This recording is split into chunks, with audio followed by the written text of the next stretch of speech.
Isn't this nice? Look behind us, you can see the whole city of Dubai. But that's not why it's nice. It's nice because I'm in a chair and there's empty space behind me and I can relax because my perimeter has armed guards who I trust and the area has been searched. I know that nobody's going to sneak up on me.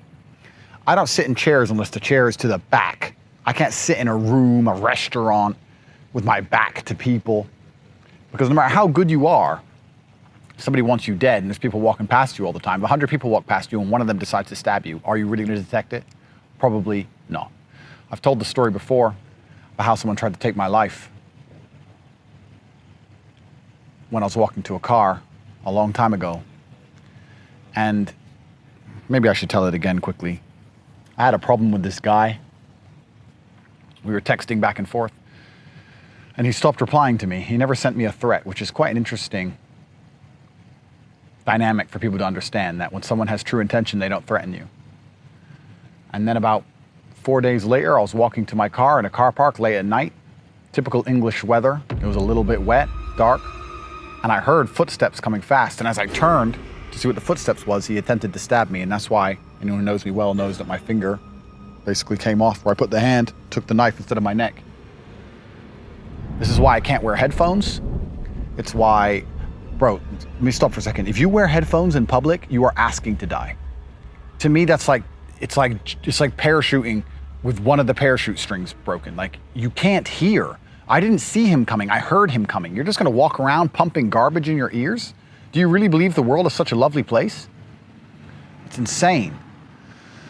Anyway, so I struggle to have people behind me. I don't like it. If I go in a restaurant, I must sit in the corner. And when I sit in the corner, I look across the restaurant, I look at all these men just sitting there, doop-de-doo, laughing, drinking, people walking all around them.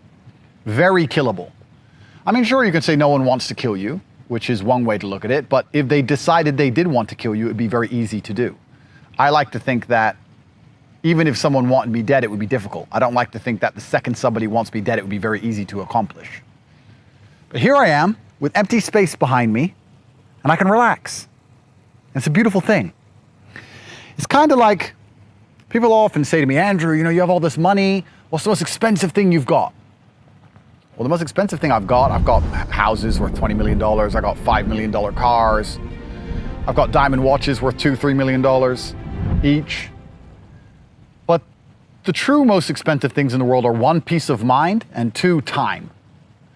I say this, if I'm laying in bed with my girl, and she's like, oh, let's just stay in bed a few hours. I say, this is probably the most expensive activity I could undertake. Laying in bed for 2 hours without checking my phone, without working. Probably the most expensive thing I could possibly do. I'm about to go out for 2 hours and spend money, but I was working at the same time on my phone, and anybody who knows me well knows I'm always on my phone. I will make more than I spend. But sitting there without a phone for 2 hours is extremely expensive for me. But peace of mind, along with time, peace of mind is also something else that's very expensive, and it's worth so much money. I will pay unlimited money for private security. I'll pay unlimited money to make sure I have the table in the corner with my back to the wall. I will pay anything it takes to have peace of mind. I'll tell you something, when I'm in London and I'm getting a haircut, I hire out the entire barber shop. I can't sit in that chair knowing the door's unlocked with a towel over my face, knowing that someone can walk in that shop and stab me, or that one of the other people there want me dead. I can't do it. I buy the shop for an hour. It's supposed to be a 50-pound haircut. I say, here's 1,000 pounds. Close the shop for an hour, lock the door, close the shutters, cut my hair, and I leave. And I have 2 guards outside. Because peace of mind is invaluable. It is truly what matters most. And I think most people understand this, which is why a lot of people don't try to get rich, because they prefer the peace of mind of just going to work and turning their brain off and watching TV. Peace of mind is worth more to them than being rich. I needed to be rich. But now that I have unlimited money, I have to use my money to try and get my peace of mind back. I'm not complaining, I'm just explaining to the people out there. So this is lovely. This is beautiful, because I'm sitting relaxing. I'm not worried about anyone trying to kill me.